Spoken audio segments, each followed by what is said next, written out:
When I married Clara, I thought honesty was the one thing we both valued most.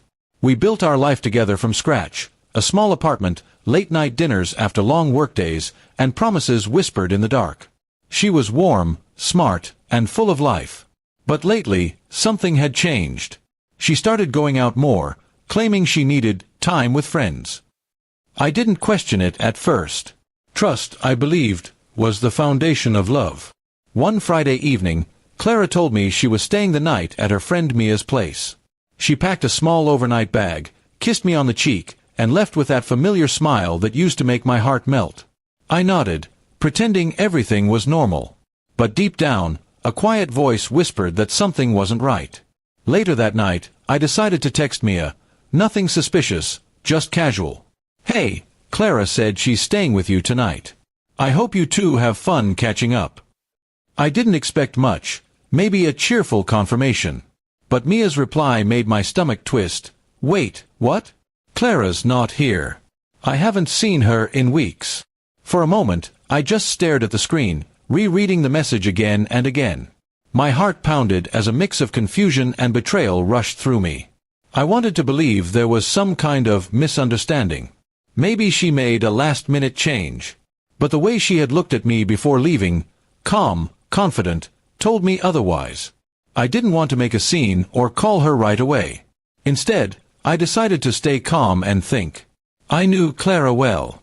If she was lying, she'd try to maintain the story until she thought she was safe.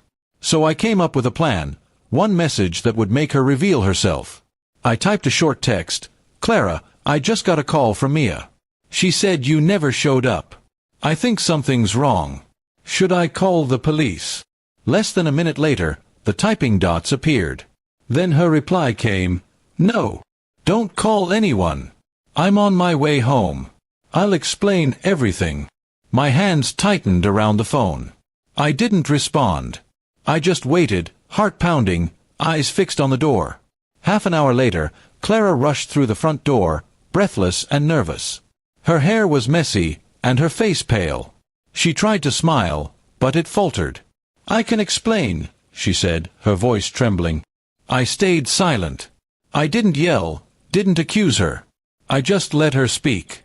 "I was actually with a few co-workers," she began, avoiding eye contact. "We decided to have a night out, but I didn't want you to think I was hiding something, so I said Mia's place instead. It was stupid. I'm sorry." Her story was full of holes. I asked a few calm questions: where they went, who was there, what time she arrived. Her answers changed slightly each time. She could feel my disbelief, and the tears soon followed.